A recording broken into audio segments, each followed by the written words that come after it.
go already? I'm fine. Okay. So, first off, what makes this day, this anniversary, different than the other ones that you've experienced with Eric? You want my name and all that stuff? I know all of it. Oh. And I do still need this? You still need that, but yeah. Right about here? Yeah, right there's probably. Today is special, first of all, because it's the 4-year anniversary of the passing of our son, Eric, who died in Iraq. It is even more significant today, this year, because my husband, Herb, is now in Iraq. And he is finishing Eric's mission. That is why he's there. He's there as a civilian contractor driving a truck. I don't think a 7-ton truck, but he's driving a truck delivering supplies to the troops, just as Eric did. And it was very important for her to be there on the 2nd of April, and it was a bit challenging at time for that to happen, but it did happen, and now he's there.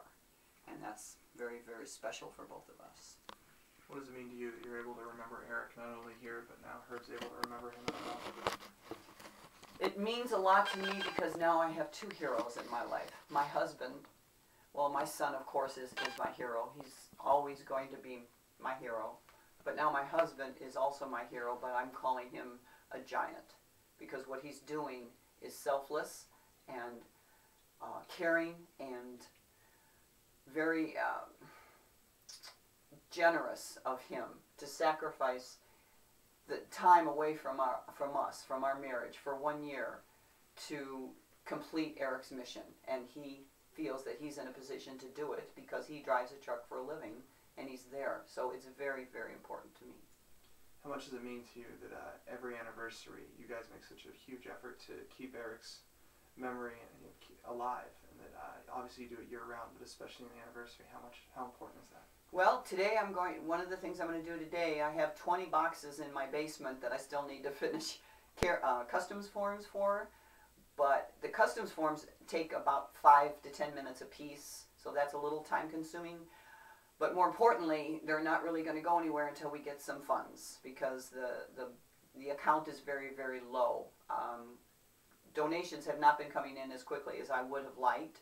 We are packing up boxes with items I'd already had and items that were donated, but on today's date I like to pack up a couple of boxes, or in this case fill out a couple of customs forms and get 2 more boxes out in the mail. I try to do something care package on any given day that I'm having a bad day, and today is some kind of a bad day. Is today a day that does it get harder and harder, or is it a day that becomes easier given everything great that's been happening in Eric's memory? It's a good question. Like I've said before to you, Aaron, we have taken a tragedy and we've turned it into a triumph. And knowing that, instead of just saying the words, I'm learning how to feel that, and I'm learning that it's true. Eric's death was the most horrible tragedy that could ever happen to any parent, but we've taken that and we've turned it into something positive by sharing packages with the troops. So the Care Package Project is one of many ways that we plan to keep Eric's memory alive and continue on with his legacy.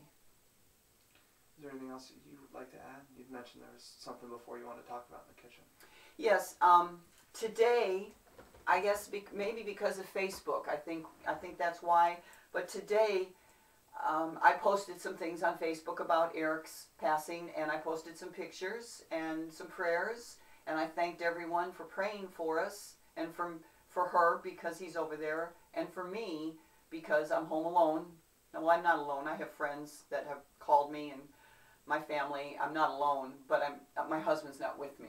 So after I posted things on Facebook, I took a break from the computer and I came back, and if I have a few moments, I'd like to share a couple of emails that I received from you, received from Facebook today. Sure. Dear Bobby, I'm very sorry to learn of your son's death. I was moved to learn of your husband's dedication. My family and I are ever so grateful for the sacrifice offered by your family. May God bless you this Easter weekend. Respectfully, Kenneth P. Sullivan, Department of Homeland Security. I don't know, he must be on Facebook, maybe he Googled Eric, but it's out there. And then we received several thinking of you, praying for you today emails. Thank you for your sacrifice. God bless you and your husband for his commitment to Eric. And then, as I said earlier, we didn't have the money, but apparently we do now. Total strangers have been making donations today to our project. And we have $100 from Atlanta, Georgia, total stranger. We have $100 from Albuquerque, New Mexico. Have no idea who they are. $20 from Chicago. Here's a USMC retired captain from the Marine Corps.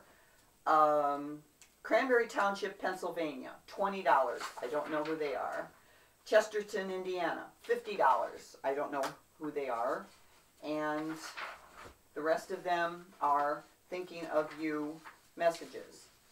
Here's another one. Kensington, Richland Hills, Texas. Total stranger, $100. That's the same one. And then here's a private company. Thank you and God bless you for your service and your sacrifice. Now, one story I would like to share with you. Herb, my husband Herb called me this morning. It's 1 o'clock in the afternoon our time. My husband Herb called me at 10 o'clock this morning. When my morning starts, my day starts, his day is over because they're 8 hours ahead of us. It was about 6 o'clock his time. He was making a quick phone call to me, going to take a shower and then get to bed because he's working 12-hour days. He wanted me to know that he wrote in his journal after he took his shower and before he called me, and he wrote a lot of beautiful things about Eric, about thanking God why that he is there to do this, and how proud he is of Eric, and he's thanking Eric for being there with him and also for watching over me while we're separated. And then he wrote the Footprints poem in the journal because that's Eric's favorite poem. And then he said the Lord's Prayer. And when he was finished writing this, he sleeps in a hooch with 3 other guys, and everybody was sound asleep but Herb. When he finished writing this, Herb has this picture of my son. We call it Popeye Arms. A wallet-sized picture of Eric on his little refrigerator in his hooch. As he finished writing in his journal, the picture fell off the back of the refrigerator, as if somebody just pushed it off. Nobody moved, nobody jumped, the door didn't open, there was no wind. The picture fell off the refrigerator by itself. Or was it by itself? So Herb told me he's convinced Eric is there with him. It's unbelievable. It's true. Thank you, Bobby. That's amazing. I was going to say, I must have felt amazing when you heard that.